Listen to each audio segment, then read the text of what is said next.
big one, everybody. Woo! X3, X-Men The Last Stand. This is Tape Crusaders.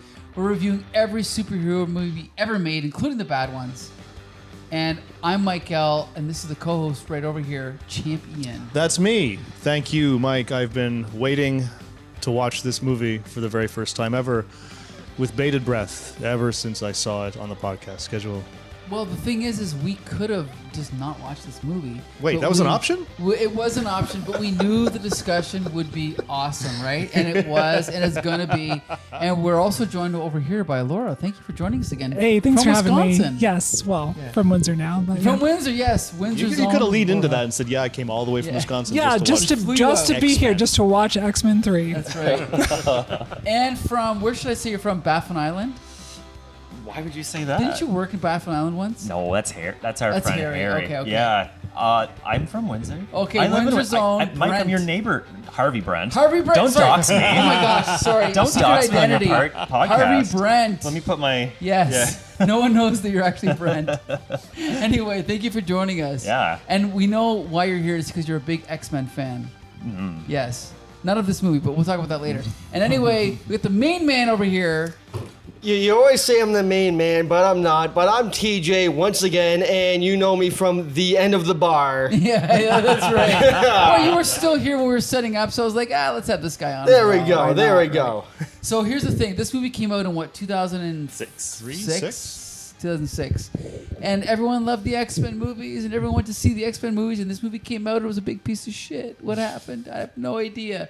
And I saw this movie, and I think I was kind of like, it's okay, I guess. I like to go in order of the love right here, and I think you also love X-Men almost as much as me, or more than me.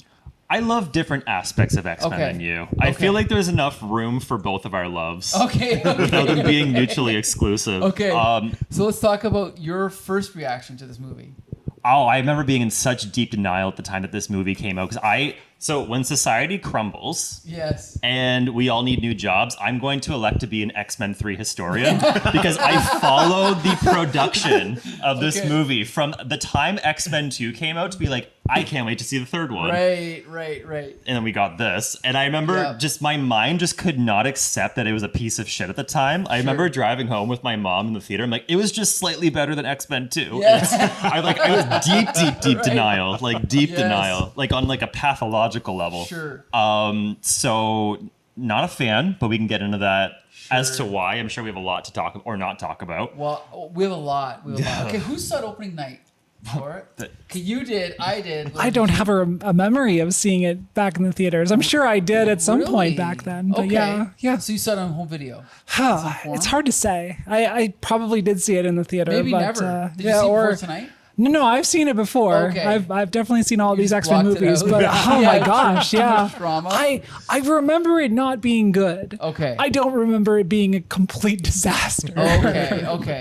Okay, TJ, did you see it in the theater? Oh, I 100% saw this in the theaters, and I came out being sorely disappointed with it, just based on how good X2 was and things that X2 were hinting at for the future installments, the trailers and this and that. And the closer it got to the release and the trailers and just reading some other stuff online and piecing some stuff together, I'm like, okay, I'm hopeful. And then I saw it and I'm like, oh, this is not good. This is not good at all. but I will say, after watching it tonight for the first time in quite a few years, because I haven't gone back and rewatched it once or twice since then, as opposed to other movies I've seen on opening night where I just absolutely refuse to watch. Sure. Another story. Anyway, I've definitely softened on this movie. It's not as bad as I originally made it out to be. It's definitely a product of its time and what was going on around that production and everything with it. Okay, I'm gonna come back to that in a minute. Champion, your first time seeing X-Men: The Last Stand. Yes. You saw X-Men 1. You saw X-Men 2. I saw them both. What do you think of X-Men 3? Well, Laura, you say that you saw this in the theaters. Probably around then. Probably, you're like, maybe. Yeah. I'm having a very similar reaction. Like, Yeah. you may have seen this movie on opening day. Sure. If you have the same reaction that I do, which is like, I don't remember anything about this movie. I don't remember anything about it. We just And finished it 5 minutes ago. And like we were talking about, like I was a little bit distracted with some Yeah. other stuff as this movie's going on, but I did sit down and I tried to absorb it, and I couldn't. It was very, very flat, very, very flat. When emotional things were happening, I didn't care. When exciting things were happening, I didn't care. It was a very flat affect movie, and it bounced right off my brain. It bounced right off my brain. So we should say, because Ian has never read a comic book in his life. No. Ever. So we should say this is an adaptation of 2 storylines, right? Gifted by Joss Whedon and Dark Phoenix Saga by Chris Claremont and John Byrne, which is the most famous X-Men story. And they fucked them both up. Well, you don't need to know anything about comic books to know that there were 2 stories Yes, competing for this 2 movie completely and different both stories. failing. And it's like, okay, so, if we go through the movie, like, not scene by scene, but act by act, I think we can kind of get an idea of what went wrong. We open up the movie, and there's parts of this movie where I'm like, oh, I get what they're trying to do. I get it. They open up the movie with de-aged Magneto and de-aged Professor X going into Jean Grey's house. It's like, I get it. It's cool. You know, you want to establish that, you know, how powerful she is and blah, blah, blah, and show how that, you know, Professor X and Magneto were buddies. It's all cool. But that whole scene, it's not great. No. It's just not well written. It's flat. It doesn't really flat. go anywhere. It's like, Gene, you have potential. Yep. Everything is... It's the platitudes, right? There's nothing that connects to the characters or no relationship building. It's just an excuse for them to come in and sort of set the stage for what the platitudes of the story are going to be. You know, you mentioned that off camera, and you're right. It's almost like the writing is like paint by numbers. Yeah. It's literally like, sad, happy, advice. It's like the most very basic, like first thing that comes to mind. Let's write that in and think of something better. And then they just this never beat did. goes here. Yeah. Let's put it in. We'll fix it later. Yeah. And they just never fixed it. Yeah. That's So Poochie good with everyone? That's 100% what this is. 100 million percent. And then we cut to, oh my God, I can't believe they used this twice. Remember in X-Men 1 when it cuts to the present and it says the not too distant future, which I shat on in a review, and they use it again in this movie. You're forgetting a very pivotal scene in the middle of a young angel trying to cut his Warrington. wings off. Yes. That was Very important. 10 years later before the Yes. not too distant. So Very we have important. 2 flashbacks That was before so a bad. 20 years forward ago, flash. 10 years ago. Yeah. And when 10 minutes ago. Yeah, 3 minutes from now. Well, when I saw the trailer, though, like, you know, I was like, "Oh, Angel, finally!" And he was in like 3 scenes in the whole movie. It was garbage. I think he has about 3 minutes of screen time Yeah. the entire film. It's And just like crap. every other character, he has this like really quick arc that is like completely off screen. It's so no shit. emotional stakes. You're It just totally right. happens. We The were flatness. talking about this off camera, and he even says like, "Man, I saw the trailers. Like, Angel, yes, finally, Right. awesome, amazing. 5 minutes of screen time. Yeah. He has more screen times than Boba Fett, but Yeah, but it's just all like bad. It's all just like crap. no. My favorite Angel moment in this movie is at the end where he's sort of flying around the bridge and all that stuff. And I think to myself, oh, he's still out there flying around, Yeah. enjoying Yeah. his, That's living better his than best what we life. saw. Right, Yeah. exactly. But the actor that plays Angel had such a better role in the Punisher movie. He was Ben Foster. Who was he? Ben Yes. Foster. Okay. Yes. Yeah, he was in the Thomas Jane Punisher movie, the apartment driller with all the piercings. Gotcha. By the way, there was another actor in this movie that I think popped up somewhere else. Oh, it'll come back to me later. I'll think when we run through the actors. He's been in something else, but. But yes, the actor that played Angel, he's played. I've seen quite a few movies. Well, Yeah. I don't want to say quite a few, but enough to know that. Man, they did him dirty in this Yeah, one. They did. They did him real everybody dirty. They did everybody Yeah. dirty. Okay, now here's the other thing Ian doesn't know because he's never read a comic book. The original 5 X-Men are Cyclops, Angel, Beast, Iceman, and Marvel Girl Jean Grey. Okay. This is the only movie that has all 5 of them, but they But- never They never appear on screen together. Right, like doesn't Cyclops die like 2 seconds in? And Okay. Oh, here we go. We ready gotta for a talk history spoilers. lesson? We gotta Here talk we go. about it. Okay, so as a viewer, we're like, hey, Cyclops, he's the leader. Oh, shit, he's dead in 5 seconds. Brent is going to tell us why that happened. You gather around. Okay. History class is in session. So back in 2004, after Bryan Singer acrimoniously left the production of X-Men 3 to go direct Superman Returns. Wait, is Acrimonious, is that the good one or the bad one? They left on bad terms. Okay. They left on bad terms. Okay. Because they wanted him to direct X-Men 3, and he said, well, I want to direct Superman 3 first. Can you wait for me? And they said, Right. you know. So he left, and he poached James Marsden to be in Superman Returns, and as retaliation, Fox had Cyclops killed.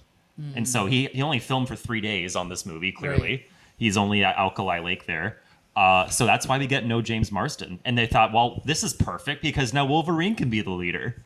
And Which so, makes no sense. which makes no goddamn Yeah, it's sense. not- But that's why we have such a terrible showing for Cyclops. Like, they hate his character. it's all spite. Then. It's spite, yeah. Spite. Well, to be fair, they weren't exactly kind to him in X-Men 1 or 2 either. And their argument, the producers' arguments, was that, well, you can't see Scott's eyes, so it's hard for the audience to relate to someone when you can't see their eyes. That was their excuse. Never mind the 40 years of comics. That came No, before no, that, right? no. If only there was some sort of way that a person could act like a different person. I don't know. Well, and the thing too is like you said, they did do him. Would you say they did him Dirty? dirty? I Yes. don't know what I said. You did say dirty. I said did him dirty, but yeah, yes. and X-Men 1 and 2. Yeah. But you still, like, you gotta have some respect for the arc of the character, but they didn't. And what I also wonder is, why did Bryan Singer just have to have him? What, his role in Superman Returns, really, you had to have James Marsden as this clown? Was that also spite for them not Flying giving a him plane? time to? I don't know. I mean, I can't speak for Bryan Singer and speculate why he did what he did, but I assume it sounds like him and James Marsden got along quite well. Okay. Offset. So I think it could have been like a Sure.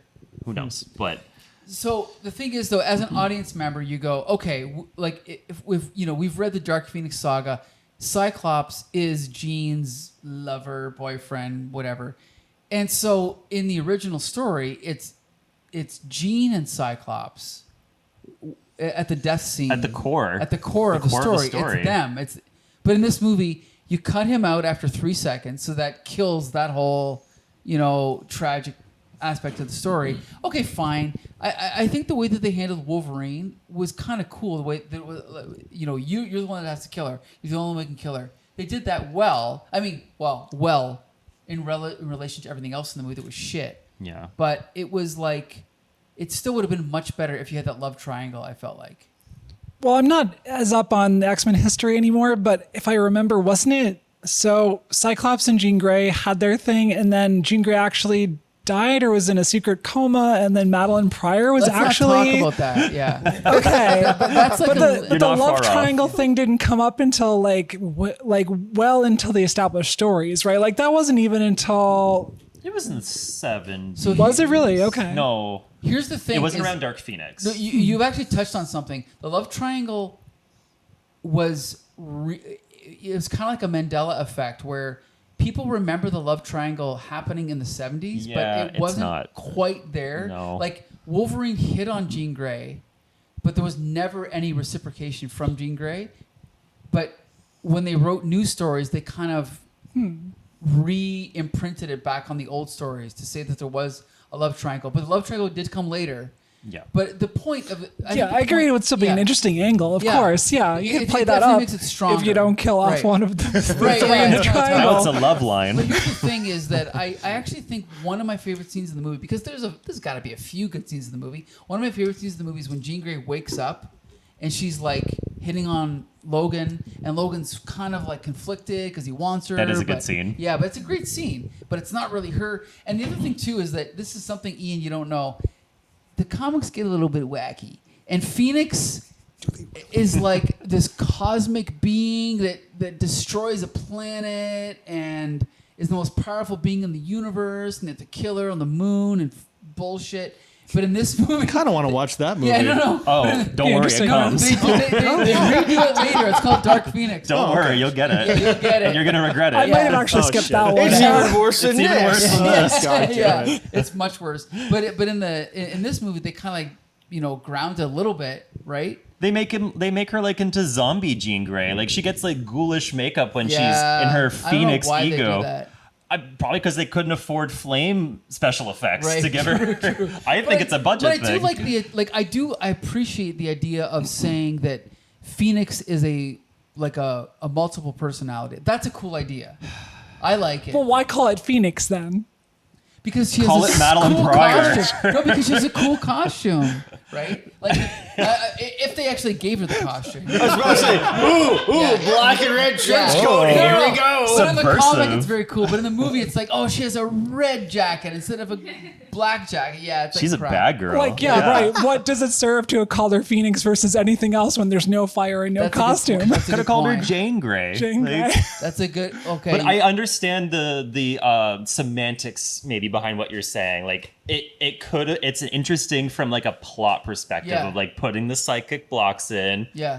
putting off that alter ego. It's just, I guess when you want to have a grounded superhero movie that doesn't have the fantastical and the cosmic, I guess this is the direction you go. But Well, and what implications then on Professor X, right? Like it turns into non-con. sort of like a Yeah. villain of the story. but But No, that's- seriously, that's like, in it the really comics, does though, right? reframe. Yeah. Sure. In the comics is Professor X adding the psychic blocks. Yeah. And manipulating her is in the comics. Yeah, no, Which I makes was, you I kind was, of an I was, asshole. I was even gonna say like Professor X being part of the Illuminati and a whole bunch of Yeah. other shady things that he had done He's in the kind of an comics. asshole. He's kind of shady in the comics, and I don't mind that so much. Like remember again another good scene when Logan is like, when Professor X is like, well, I put these psychic blocks on her, and Logan's like, you're controlling your mind. Like at least that was a decent scene, right, Ian? What'd you think? Well, yeah, but I don't know too much of the backstory of any of this, but having Professor X, he's a good guy, but having him have a dark side, it makes his character more interesting. So does. as someone who doesn't really follow along Right. with this, I think that's a good little wrinkle there. I Yeah. agree. And I think that it's good that he was called out on it, Right, that Wolverine did say, hey, that's kind of a shit thing to do, right? right. He's like, just wait till you find out what I did to you, Wolverine. Yeah. Because he's also messing with him in his past. I'll take the wrinkle, but it really would have been nice to like at least give him a little bit of redemption before he gets Okay. Not Killed off? This movie, what the fuck? No, Okay, but, sorry, sorry. TJ. I was gonna say Sorry. it's like everyone's playing Magneto to be this villain throughout all these movies, but he has that wrinkle of being the Holocaust survivor, and so you understand kind of where he's coming from with that, but then with Professor X being the stand-up good guy, now you're adding in these dark side, like I don't want to say dark side wrinkles, but like darker machinations of his personality. It's like, hey, I'm doing this for the better good, Right. which is going against what Magneto was saying, and it gives you a bit more of look into their power play between the two of them. Wouldn't that have been an interesting thing to follow if we had a protagonist in this movie? Yes, which is why we got other movies. Yeah. Okay, I think this applies to all the first three X-Men movies at least, is they don't know who the protagonist is. They don't. They have no clue. No. They don't know what to follow, and they don't know what the plot is. Because like we said, this movie has two separate plots. The Gifted plot, which is the Cure, and the Dark Phoenix plot, which they barely do. Jean Grey is dead. She comes back to life, appears for 3 seconds, turns evil, and then for the rest of the movie has like one line of dialogue. Can you imagine being Famke Janssen being like, hey, the Dark Phoenix is coming up in X-Men 3. It's the most popular comic book of all time. You're going to get about 50% of the screen time that you had in Yeah. X-Men 2 and about 10% of the lines you had in Yeah, X-Men 2. right. Mostly, Are you we excited? just, we just want you to stand there and We collect a want you to- paycheck because somehow Jean Grey survived. Hey, I'll take that Yeah, there you paycheck. go. And I'll take that paycheck. I mean, I don't have to sure. memorize anything. Hell But yeah, to be let's fair, go. her acting was good. Like she did do a good job with what she was given. What she was given. Yes, exactly. With what she was given. Yeah. But she wasn't really given anything. Like she just stood there, and then they'd put special effects around her. But like that one scene with Logan. I when do she's like, arguing, and the scene with Xavier and Magneto in her house Yes. was actually probably the best scene in the movie her Sure, acting yeah. was for a good. low bar. Yeah, her acting was good.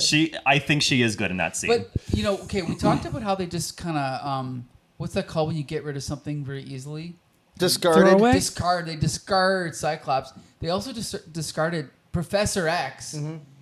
So casually, right? Like, let's be clear. They wrote that scene. They could have just gone delete, rewrite. They could have just done something else. They didn't have to kill him. Yeah. Did it really do anything for the story? Not really, right? I assume it was like, I'm probably using the wrong term for this. And by the way, this was in the original script that I read Okay. back in 2005. I Okay. still remember some of the plot points. I assume it was to get around the obvious plot holes that like Xavier could possibly just shut Jean down in a heartbeat. Even though I guess she kind of shows a lot of resistance to that at the Sure. house. But I assume that was the reason to get rid of Xavier and possibly, for him to also possibly shut down Magneto if Magneto ever removed his helmet. I assume that's why they got rid of him. And for these false emotional stakes. They wrote themselves into a corner though, because like even like in the comics, Professor X is very powerful. But He is. in X-Men 1 and 2 when he like freezes the whole room, he could never do that. Like he could read minds across the surface of the earth and all that, which is ridiculous. Just like Magneto, if you go back and read X-Men, like the early issues, Magneto is like making anything float that he wants. It's like it's magnetism. He can, it's all bullshit. But the writers just had to. Also, oh, by the way, the main character. Okay, this guy, he can control metal, and by the way, the main character's skeleton is made of metal. Perfect idea. Like they should have they should have said like, Magneto's range of power is only like 10 feet or something. You know what I mean? To get around that, it was just so many freaking things. But anyway, they got rid of Professor X. Then, who was another character they got rid of? We were just talking.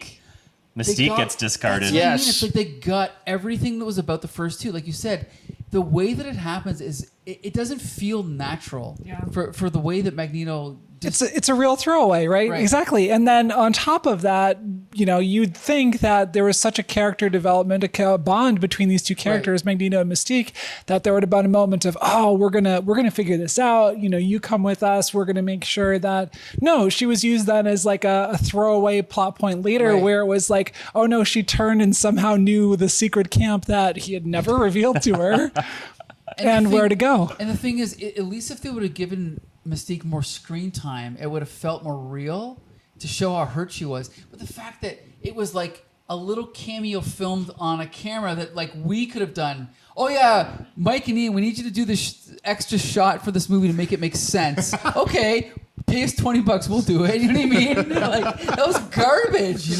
Quick insert, no blue makeup, we're good. Exactly. Yeah. Exactly. Like. She's available on a Tuesday. It was garbage. It was shit. And so it's like you said, Brent, they got rid of anything that was good about the first two. They just tossed it asunder, right? I swear these producers hate these characters. Like, they just don't understand the essence, at least in this original trilogy. It gets a little bit better in First Class and Days of Future Past, but like they're embarrassed of what these characters actually are. Right. It's so apparent. I think that's, to be fair, in X-Men's defense, I think that is the case of a lot of the early aughts superhero films, is that they're embarrassed of a lot of source material. Elektra, Daredevil, blah, blah, blah. It's a shame. It's just like, why even make this movie at all? Right. Just be faithful to the source material. I agree. And also, don't do two major storylines in one movie. That is also the shortest of your three movies. I didn't realize that. Really, it's the shortest of the three of them. Like, just do you. I actually think they should have done The Cure, because the first film, if you recall, is about trying to turn humans into mutants, and then the second film has trying to kill all the mutants. And then the third film would have been a nice bookend of trying to turn all mutants into humans.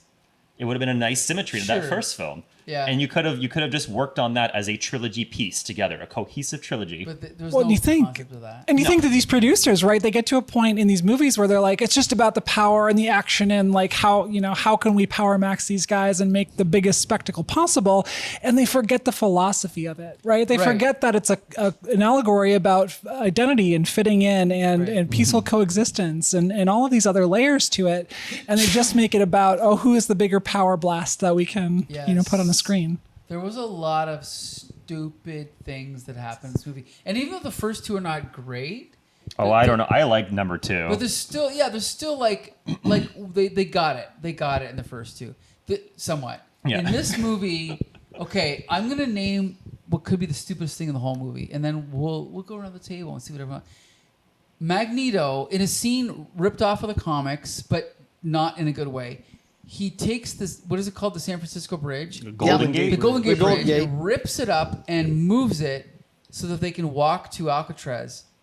Isn't Phoenix the most powerful mutant in the entire universe? And can't she make anything happen she wants to? Levitate anything? Cars? Oh, no. We don't have enough money to pay her to say her line today, so I am gonna make this big spectacle so that we can just right. I so was thinking fucking the exact same thing, but not with Gene, but just like Magneto's gonna move this whole bridge for his crew. Why not just like take a tanker, get everyone on the Yes, man. tanker, and just lift the tanker and drop it car. and go? They could all, hey guys, get into this car. Everyone fit in, and then he just flies the car over. Yeah. It's so Hey, stupid. we're gonna have like this like travel bus that we're all gonna Exactly. we're all gonna unload, and like it's 100%, you're absolutely right. the whole bridge moving thing is ridiculous. Garbage. Correct me if I'm wrong, but I'm pretty sure Alcatraz is largely made of metal. Yeah, so he could have moved Alcatraz. Like he It could have was- sunk it in the sea. He it could was have so thrown it into sick. space. He could have crunched so everyone dumb. inside You're it. right. You're right. Just like when we reviewed X2, Mm-hmm. I didn't realize until we talked about it that Phoenix has to save them. No, they're in a lake. Iceman can save them. Right? Yeah, assuming that he was an Omega level mutant. Oh, but sure, he can Yeah. freeze the water. Yeah, Whatever. I'm just saying, no one's thinking on this. He Iceman could have had that baby mama strength. Yeah. Stop and lift the car Lift and the car, so save to speak. everybody. Right. So okay, that was my nomination for dumbest scene in the movie. Champion. Oh my goodness, I'm gonna have to think on this one because that was gonna be mine too, Okay. right? And Okay. like it was a disappointing scene, that scene, because the idea of Magneto moving the bridge is not a dumb idea, Right. It's a great idea. Grant Morrison. But it looked so cheesy, yes. and you have to understand your limitations when you're doing special effects. If you can't make it look good, Right. do something else. Yep. And just having this bridge just floating in the air, it did not look imposing. Like, how do you make a giant bridge float in the air and make it look silly? Stupid. Yeah. How badly did you fail at this? Also, was nobody else thinking about everybody else's safety when the bridge came down to connect? I'm I like, know. Yeah. Everyone would be dead. Clearly Everyone would be not. dead. like They- a flat Well, like the two pancakes. guards did jump out of their guard tower right Yeah. before the bridge landed on that. But Magneto's army standing on the know. bridge. I thought the exact same Like, what thing the watching fuck? this. I'm like, They're all dead. okay, so everyone's just gonna jump at the same time and land, and we're set. And then 1 second later, it's nighttime. Did Yeah. anyone else notice that? Yes. That was Yeah. so bad. Yeah. And Magneto gave zero shits about anyone on his team. He basically flopped him down from the bridge and then was just like, oh, we'll just send these waves after waves of our Yeah, team in good to get point. like shot with these things. We'll call them our pawns, and the 5 of us will just stand here. Yes. And Yeah. did they all have all those 50 people? Did they all have the same power too, or something? yeah, 'Cause I just saw them all ill-defined, leaping. Yeah. I noticed that too. I'm like, who are Super these jump. leapers? Yeah, I I know. did see Glob Herman in the crowd. Who? Glob Herman? Who's that? Glob Herman. He's got like the white skeleton, and like he's got like the red and purple demeanor and complexion. I don't remember what his powers are exactly. Leaping. This is No, some I- deep X-Men lore, huh? Okay, he's like, cool. He's like a Z-list character. Okay, I don't think I'm familiar with this character. We'll I'm chat embarrassed. offline. Okay, Yeah. okay, oh, there you go. We'll take okay. it to the wiki. See, now when we get into obscure characters, we did have Leech, but he was not called Leech. right? No. That came up on his file. It saw it too, yeah. It had his name, aka Leech. Jimmy, aka Leech. That was on the file that showed up on screen. Okay. Yeah. We had who else? Obscure characters. We had Arclight. Arclight. Yes. Cool character name. Cool actor. Didn't have much to do. I'm okay with Arclight having the small role that Arclight had. Yeah. I am not okay with them making Psylocke a Z-list character. Psylocke the was one. in this. Psylocke was the one with the purple highlights in this movie. I didn't even realize that till today, 20 I years hate later. this movie so Wow, much. I didn't know that. Holy You don't take a character like Psylocke and make her a henchman with Right. Arclight and Quill. Wow. And throwing She's a up people huge over character. I Alcatraz didn't know. Okay. Island. That was Psylocke. That Wow. was wow. That was Psylocke with No one knew. the purple highlights. Never connected that. Juggernaut. Oh. Don't get me started. Juggernaut's a pretty big Oh my character God. introduced early on. You might not have gathered this from Well, the and he's not even a film. mutant. He's first of all, he's not a mutant. Yeah. Second Nope. of all, he's Charles Xavier's brother. Brother. Yeah. Wait, who's this? Stepbrother, Half-brother, stepbrother. Okay, so I thought you were yeah. talking No. about. He's the one with the helmet They- that was they contained in the totally trailer. left Yeah. him out. I was about to say, you were talking about worst moments of this movie. For me, was I'm the Juggernaut bitch. That's up there. I That was remember garbage. sitting in the theater and seeing that, and even seeing it in the trailers. I'm like, oh my god, it was an internet meme before a meme was called a meme. Right. Okay, Yeah, it was. I'm the Juggernaut bitch was an internet thing way before. I'm like, oh my god. They're basically- putting an internet thing Right. in this movie. Why? For what fanboy? Right. Like, Right. oh my god, Right. this is bad. Yeah. And that's where it jumped the shark for me on I that agree. one. I agree.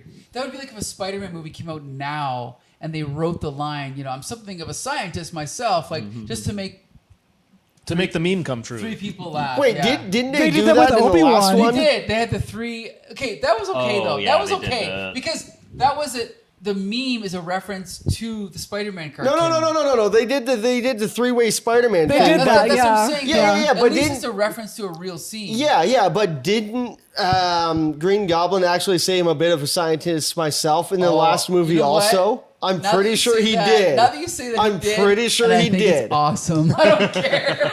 I am the asshole. I'm the guy they made it for. Okay, that was for me. Anyway, okay. I don't know. I mean, okay. Did you Yeah. name your stupidest scene yet? Oh no, I'm listening to other people's right now. Okay. Yeah. The thing that got the laugh for me was Okay. the moment where the Quinjet is flying in, or no, the Quinjet's Avengers, right? The Lockheed, Blackbird. the Blackbird. Thank There you. we go. The Blackbird's flying in, and Storm looks at Wolverine and says, "Go into stealth mode." When they're like very clearly It's like right within here, range of Alcatraz. Yeah. And then, like, within 30 seconds, they land, and everyone sees them land. Like, what is the purpose What of is the stealth Yeah. mode? Well, they were sneaky for 20 seconds or so. Where'd they go? Not Oh, there they even. are. Not even. There's no self-awareness in these films. There's no humor. Stupid pills, like like the Halle Berry, any Storm at any moment could have created cover or Yeah. removed cover. She like did that in the first movie. it takes her minutes while Yeah. they're walking in a forest to like go, oh yeah, I can take away all of this fog. Yeah. Like that's my Yeah. power, right? So that is my vote for stupidest effing scene in the film. They're Storm and Wolverine have arrived in Alkali Lake. It's foggy. They're walking down the stairs, and for some reason, Storm says, "You don't want to be here. Just don't say anything." That's the Yeah. stupidest line I've ever I know, heard. Yep.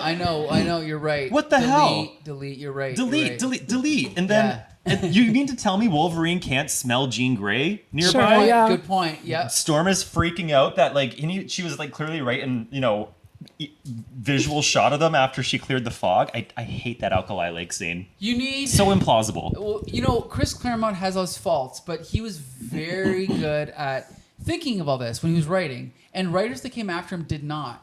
Like, writers that came after Chris Claremont would make these stupid mistakes, like Wolverine would get his ribs cracked, and someone would say, yeah, but they can't be cracked because they're made of adamantium. Chris Claremont made many mistakes, but he would not make mistakes like that. Yeah. He kept everything straight in his head. And they needed someone on set to be like, no, Storm would take care of that. Iceman would take care of that.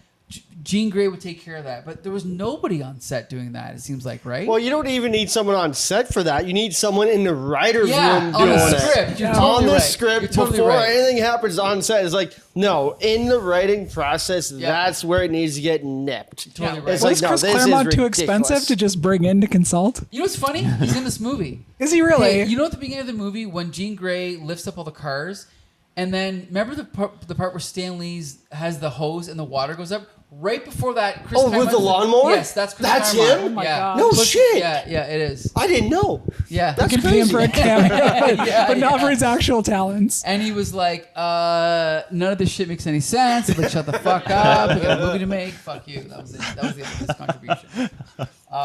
TJ, did he give you a stupid scene yet? Oh, I said the Juggernaut bitch. Oh, okay. That was the stupidest shit. Who's not contributed? I think we all did. No, Yeah. Ian didn't, right? No, I haven't, but I don't know if I'm going to come up with one. You sure? Well, no, Okay, I think okay. Ian had 'Cause said the he was whole- agreeing with you about the bridge, and that's how we went I was, through. but I mean, yeah. the whole movie was. I didn't look at any of it and say this is all right. What about the specific color they used to color the Beast's face and hair? Which beast? The Beast, Kelsey Grammer, the Beast. Great The casting blue-haired choice, by the Beast way. guy. Oh Yes. yeah. He's a great Yeah. casting choice. Yeah, I didn't notice that was Kelsey Grammer. Yeah. But now that you're The mentioning voice? that, like Yeah. 100% it Perfect. was. He, perfect voice. Gotta give Perfect him voice credit. for Beast. The blue shade, not so much. It looked good in the comics, but on live screen, it doesn't look right at all. Right? I don't think. I think that it's weird that they had. It was weird to me that he was like the same color as Mystique. To be honest, That's a like it good was point. like, why shouldn't you have like? Are they related? I don't know. No, guys! It was a bulk deal on face paint. Yeah. It might have That's been. It might have been.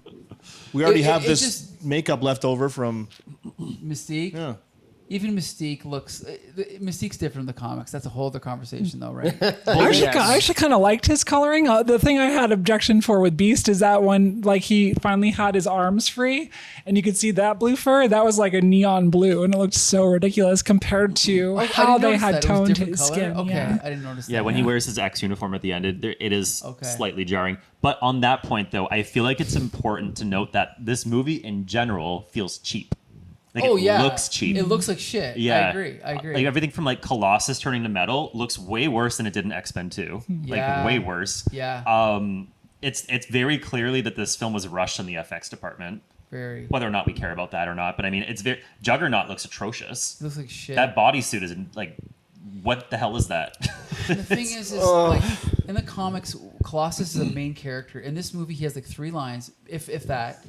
And they couldn't even get a Russian actor. Come Right. on. know. Right? They call him Pete. He doesn't have a Russian accent. He's just some dude that American walks through. accent. Yeah. That was garbage. That was, and this is the thing too.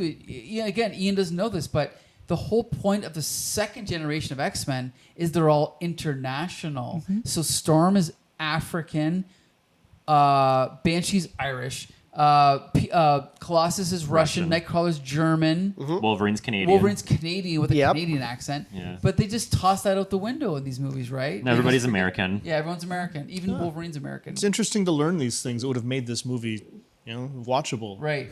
Oh, they had these ideas already. Yeah. These are all things that are parts of canon that they could have just used. It's Yeah. almost like they had 40 years of comics to source ideas know. from, and they're like, "Well, we're gonna use some names." Yeah, exactly. and 2 half-baked The storylines. half of them. And also, I'm sorry, but if you're going to adapt like a serial fiction, I'm sorry, you got to go in order. Like, and they did. I'm not saying they have to adapt it word for word, right? But if you're gonna, you got to pick a point and say. For me, I would go, okay, Giant Size X-Men #1. We're going to start there. We're going to start with this lineup, but we're going to establish that the original X-Men are these 5, because as soon as you screw up that order, as we see in this film series, nothing makes sense. No. Because you're like, oh, wait a minute, Iceman came in here, but Angel came in here, and then Cyclops is dead, so nothing adds up. And by the way, Kitty Pryde, played by Elliot Page. Yeah. Kitty Pryde was a very prominent character in the comics, and then when you get to Dark Phoenix Saga, Kitty Pryde's the center of the story, but they kind of sideline her. That's a whole other story. I'm just saying that it's like one more thing. If you're going to adopt a novel, like it doesn't matter what it is, as soon as you start messing around with the order of the scenes, it's like Yeah. it fucks up everything. No, I was going to say, even then, Kitty Pryde was such a center point of the comics that they did, was it 88 or 89? They did the cartoon pilot, Pride of the X-Men. Pride of the X-Men. And it was that pilot that was the basis that became the amazing X-Men arcade game.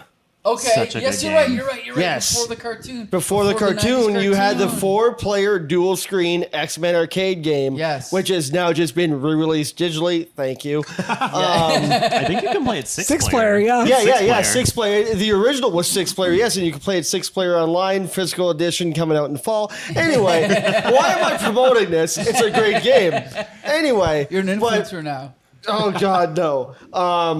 But Kitty Pryde had such an influence on the whole series that, hey, they did the animated pilot and did a video game based on that animated That's pilot true. 2 years later.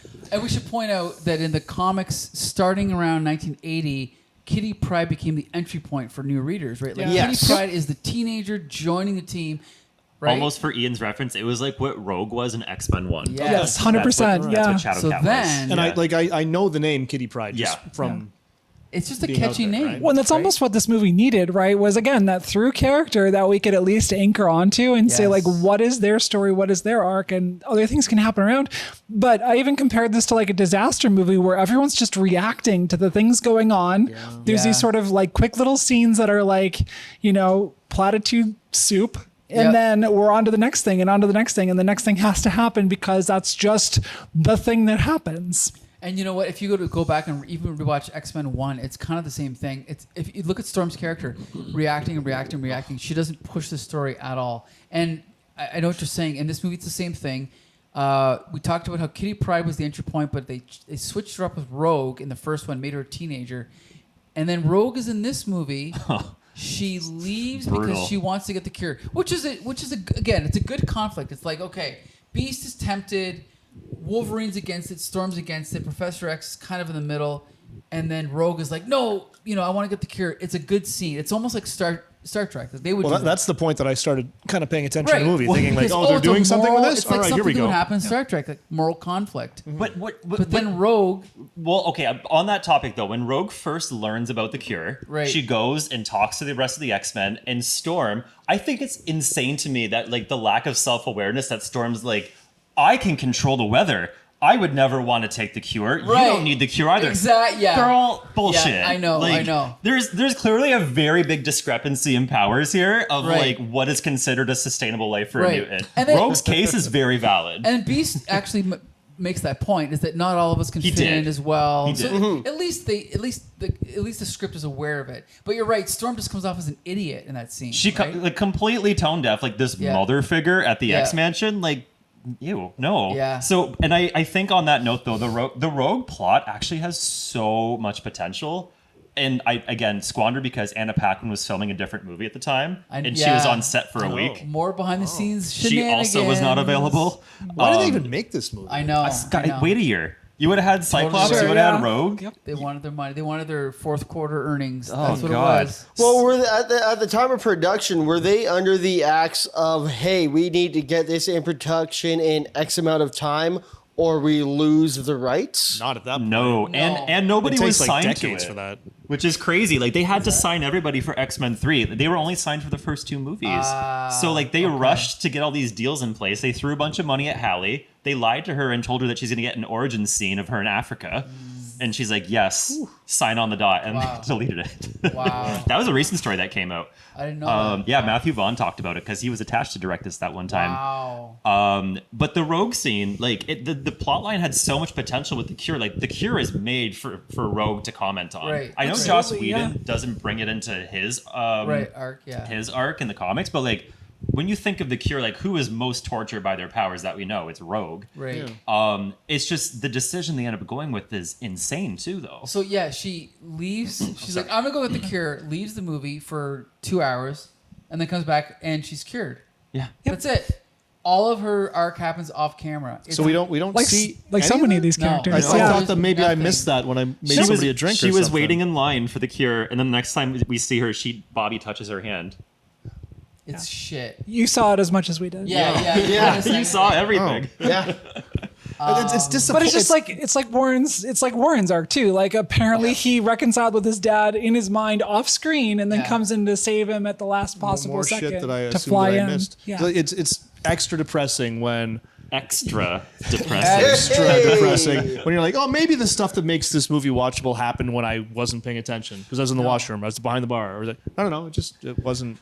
No, it was never there, man. It was never there. I walked away for 5 minutes and didn't miss a guy. It was not that deep. Jesus. It was almost like they wrote a good movie and then like we're thinking, what are the opposite scenes we could have to all of those scenes? Let's film those scenes and put that on the stage, and everything else we'll leave on the cutting room floor. No. You're supposed to print this and Right. cut that. It's brutal. And I was complaining to Laura earlier too. Like both Halle Berry and Hugh Jackman they're very annoying in this film. Like the writing for these two characters, like Halle just has to take a stance on everything. Storm has to take a stance on everything, even when it doesn't concern her. Hugh Jackman's Wolverine, he's just a contrarian for the sake of being a contrarian in this movie. He crashes their danger room scene, makes it all about him. And then he's also the leader. He's also trying to take over. Like he has no narrative direction. And you know what else? You raised a good point. In the first two movies, he balances out his contrarianism with like he's charming and he's funny and he's cool. And he's trying to fit into a family. Yeah. But in this movie, he's just an asshole. He's just annoying. Right. That's true. That's a good point. Yeah. Wouldn't it have been interesting with a Rogue arc to try to figure out if she wants to take the cure or not? A Wolverine arc to come into his own as a leader. Yeah. A Storm arc to recognize that she kind of is the leader and to sort of take that mantle on while Wolverine is growing and even help mentor him. Like there are so many dropped opportunities Professor here. X has the one line where he says, "Oh, I was thinking you could take over the school." Yeah. They never mention it again. Nope. That was definitely contractually obligated by Halle. She's like, put me in there. Put me in, coach. It's just shit, right? And Like, again, stupid pills, like someone as prominent as Charles Xavier on a national stage, international stage for mutant rights, running the premier school for mutants, has no legacy plan. Right. Good point. Where's the trust fund? Exactly. We're going to shut the school down now What because happens he's if I get dead. vaporized by a former student? a former student? It was just. What's sad is that I sometimes watch like low budget TV shows and I go, why is the writing better than this movie? Like this movie was what, 200 million probably, right? 210 million, and they couldn't even get a coherent script together. I mean, it's what's wrong with a lot of Hollywood blockbusters. Well, it's right? because they know they don't need it, right? Like people don't really realize this until a couple of weeks after the movie comes out, and they've already made their opening weekends of money, and then people learn in the aftermath, oh, this movie was actually shitty, but they're sitting on the beach counting their money and they're laughing their ass off. Going, it wasn't that bad, In right? deep denial. Deep denial. I think to be fair on that, people are starting to come around to the idea that the writing isn't as great as it used to be, given the current culture of the Marvel movies where they're seeing diminishing returns because the writing is not as strong as what it was in the earlier movies. I'm with you. I don't think I think audiences can be fooled, but not for long. No. Yeah. Right? And there's people that are like, oh, who cares as long as it makes money? But audiences are not going to waste their money on a franchise if it continues to disappoint them. And even, like, I don't even know the franchise. What's that one? There was like a video game franchise with that girl who played... Tomb Raider? No, it wasn't Tomb Raider. She played Mary Jane in a deleted scene in Amazing Spider-Man 2. And she's in like everything. She was in The Descendants with George Clooney. Anyway, it was... This is going to bother me now. Yeah, this is... Okay, so basically, imagine a franchise where the first movie comes out, it makes a couple $100 million. The second one comes out, it doesn't do as well. The third one comes out, they're like, fuck this, it's going straight to video. And it's like, that's an example of a franchise that just dies. Actually, another one is Chronicles of Narnia. The first one was huge. The second one didn't do as well. And then Disney's like, fuck this, we're going to sell it to these other guys. They do the third one, it does even worse. They're like, screw it, we're killing this franchise. I never even knew they did a second one of those. Chronicles of Narnia? I saw the first one in theaters. Oh, I didn't even know they did any more after 3. that. Yeah, now it's being rebooted. Which ties into X-Men, because who was in the first Chronicles of Narnia? the actor that would become Charles Xavier in First Class. James McAvoy. There we go. Great actor. There we go. You got it. He was also in the Dune TV series. Anyway. I kind of wonder though too if that's just a struggle that a lot of media has, where the first one comes out and it's still, as it's making its returns, more and more people become aware of it way later in the process, and so they sort of look at that and say, well, the second one, that's going to be our money maker, right? The first one maybe makes its money and maybe a little more. The second one really is the one that they have the biggest opportunity to make money because they have a built-in audience and a different kind of marketing approach to it. And so, yeah, like you said, there's going to be diminishing returns if they don't deliver on the quality. Right. It's just a bummer that a lot of those studio executives don't think about that in the process, rather than just sort of like, oh, whatever goes out there, we'll slap it on there, people will buy it. And it's extra depressing. Sorry, TJ. No, it's ahead. extra depressing that the thing that they seem to be cutting first is the story and Story. the writing. Yeah. And It's probably the cheapest thing. It is the cheapest because the writers thing. get paid nothing, right? If they just give them a couple extra days in the writing room, let them actually work. Yeah, like just read this over. Like give it to Yeah, give it to a focus group or You're something. totally Like, right. what do you think about this Read story? It out loud. Yeah, you're totally right. Yeah. Oh, please don't give it to a focus group. I think that's part of the problem. At least probably let right. You're probably your right. buddy read it over. Anyway, what were you gonna say? No, I was TJ? going to say it's a repeating pattern across different franchises across the board where the first movie, we're going to put it out there. We'll see how it does. Oh, it's a hit. Okay, now we didn't know. We didn't have people kind of locked in. We're going to take our time on the second one. Second one's even massive. You know what we need to do? Just rush the third one out. Who gives a shit, and just get it out there as quickly as possible. Star And the Wars. thord one just falls on its face. Right. Star Wars, X-Men, X-Men Spider-Man, Beverly Hills Cop. Now, listen, X-Men has an excuse because this wasn't the norm, right? Back in the early 2000s, it wasn't like, let's plan. Spider-Man 3 did it also around the same time. But they weren't sitting down and saying, let's plan a whole franchise of movies out. No. Now I think there's even less of an excuse for it when you've got things like Star Wars. How did they not sit down and say, like, this is the you're biggest right. opportunity of the next 10 years? We need to set the stage for what Star Wars' arc needs to be. It needs to be Let's get satisfying. this right. Let's map out the whole story, not slop one together that's a repeat of the first movie, and then throw Ryan Johnson in there to just make up whatever shit he wants to make up so that we can sort of try to salvage a third movie out of this franchise. That's a whole other conversation, but It totally is. I totally what you're saying. I know. At the very least, like even with like you could go back to say Lost. I love the first 4 seasons of Lost, but the fact that they didn't even, and it's the studio's fault, but they didn't even let them do what they originally wanted to do, and that same symptom has affected almost every major franchise since then, including like Stranger Things. Like to me, it's like you have a hit, plan the ending now and build to that ending, but it never ever happens, right? Studios get involved. Yep. The expectations, contracts, Right. egos, budget, like everything just complicates it. Money is the root of all evil. Well, I can see that in some cases, though. Like if you have a popular property that the writers have this much and the studio wants this much, and we've already gone through all our stuff, and now we have to make it up as we go along. But for something like this, where there is nothing but property to work with, to pull from, Nothing Right. but lore. There's already Literally comics, nothing you're but right. lore is and arcs. zero excuse. It's Zero insane. excuse. All the work's been done for you. You're just choosing to ignore it. They could have easily taken the early 90s X-Men cartoon and just been like, hey, we're going to take these 4 episodes and do it live action and go. Or the I've never comics. watched it, but I would guarantee it'd be better than this. Or the comics, yeah. Yeah. just take Well, the yeah, comics. or the comics as well. Take 24 issues in one big storyline, off you go.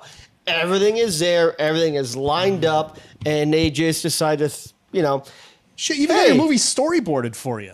yeah, well, Yeah. yeah, exactly, Well, exactly. That it makes Well, then things you're talking easier. about Zack Snyder and Watchmen, and it's its own little can of worms. That's a whole other thing. But Yep. here's the thing: is when we saw this movie in 2006, we probably thought it was the last X-Men movie. But I got good news for you, Ian. Oh, yeah? There's There's so many more. 3 more X-Men movies, 3 more Wolverine movies, 4 more Deadpool movies. No, three Deadpool. 3 Deadpool. 3 Deadpool, 3 Wolverine, and 4 X-Men. 4 X-Men. Am I going to enjoy? Oh yes, any of there these is. Yes. You will Yes. enjoy 2 Yes. of the Not. X-Men. No, the best X-Men's actually coming. I think Yes. Days of Future Past is probably the best X-Men It is. film. It First is. Class is also very good. It though. is good, yeah. I would So say it gets First better. Class. I would say First Class is my number 1 X-Men movie. It's Right. good, yeah. Okay, It's- we'll find out when we discuss First Class and then all the other ones because we're going to discuss them all here, right? On Taped Crusaders, hopefully, right? Yeah. Oh yeah, we just had a reaction from our audience out there. Okay, all right, there you go. X-Men 3: The Last Stand. I want to thank Champion for hosting movie night every week. My at pleasure. Meteor This was a fun Uniplex. one. I want to thank Laura for flying out from Wisconsin Hey, thanks for having me. just to talk about X-Men 3. Just to come watch X-Men 3. I want to thank Brent. Harvey for Brent. flying- Harvey Brent. Harvey Brent for flying out from Baffin Island. No, sorry, Windsor. You're Flying out from next door to you. Yeah, from You're my from neighbor, down man. the street in Optimus Park. I want to thank Don't TJ dox from me. walking over from the bar. Well, I was gonna say, if she flew in from Wisconsin, where's our cheese? Oh. You know, it doesn't keep that long. That's okay. I eat it quick. All right, okay. So that's it. All of our episodes are available at comicbooksyndicate.com and youtube.com. Until the next time, see you later. Bye.